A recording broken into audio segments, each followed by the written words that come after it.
So this is Chris and Mark from Fine Motor Skills. We are going to show you guys how to install these Scorpion rocker arms that we did a video about, and we are just doing number 1 cylinder right now. So we're going to show you how to set the zero lash, or find out where zero lash is, and then kind of give you some more information as we go along here. So okay, so it's a feel thing. You just spin your push rod until you feel some drag on there.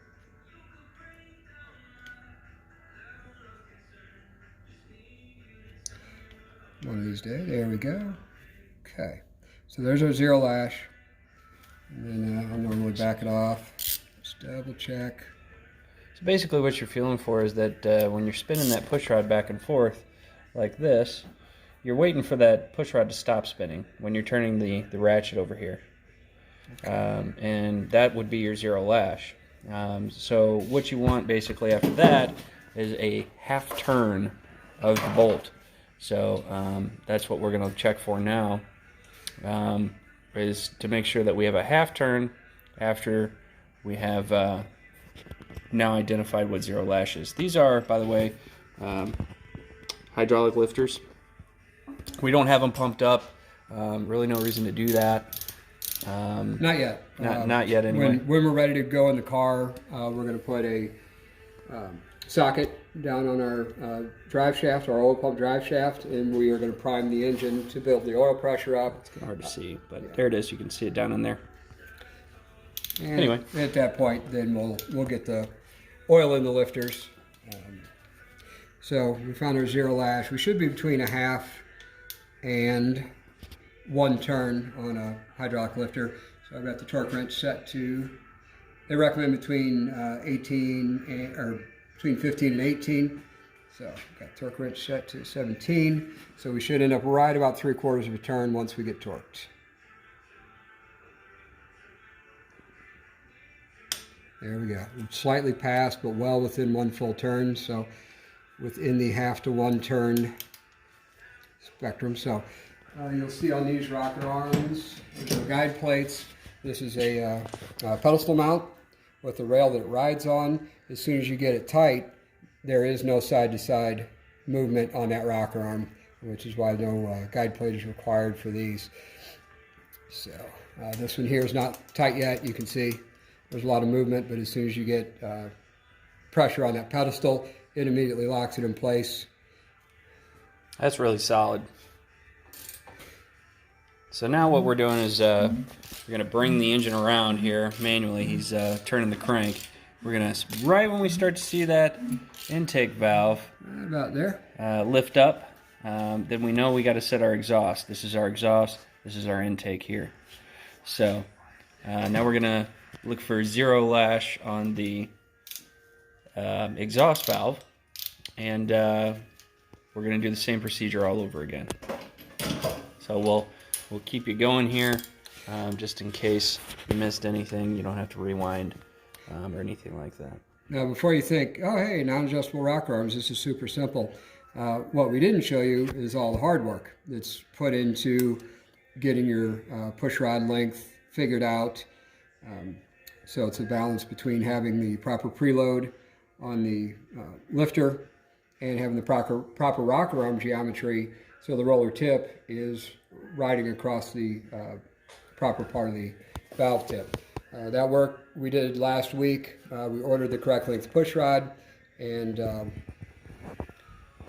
so the end result is we just torque all these down and they're good to go.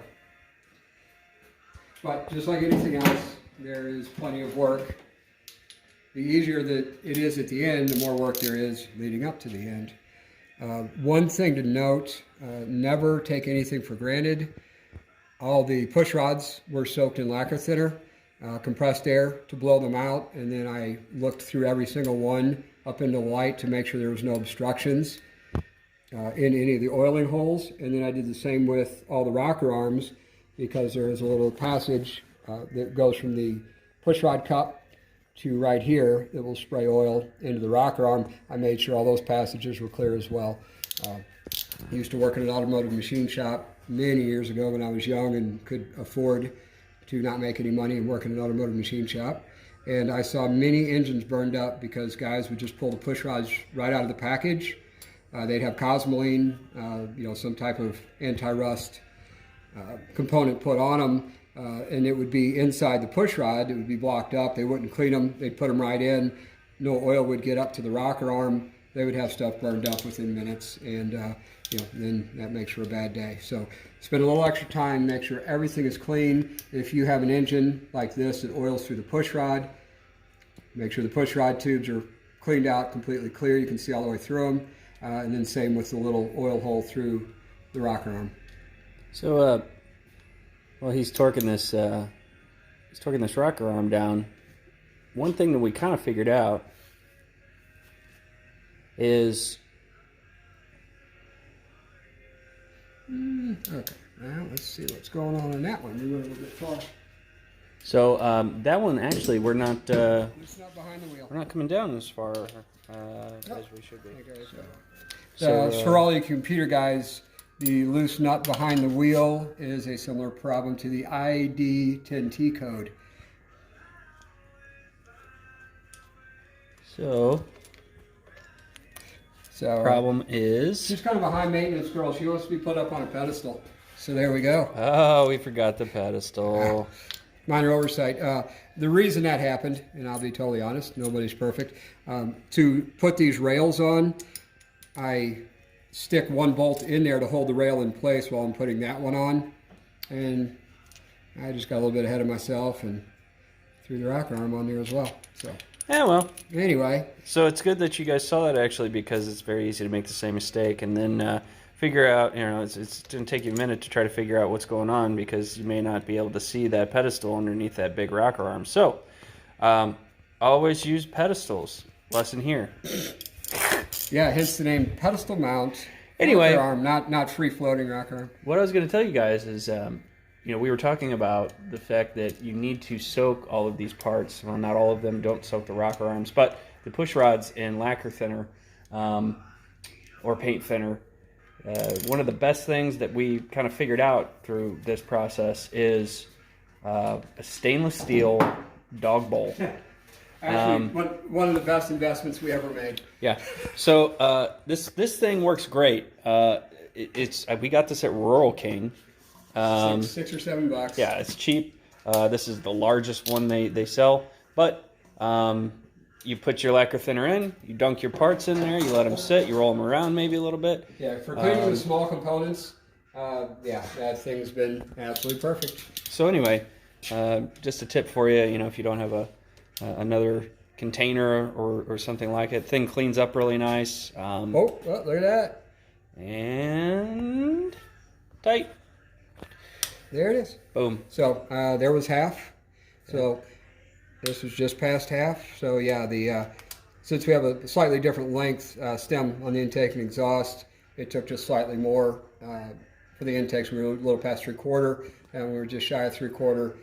Either one adjustable or acceptable on preload on a hydraulic lifter. So there you guys go. Anyway, again, this is Chris and Mark with Fine Motor Skills. You can check us out on Facebook at Fine Motor Skills St. Louis. We are in St. Louis, Missouri. So hit us up, tell us what you think, and we'll talk to you soon. Thanks, guys.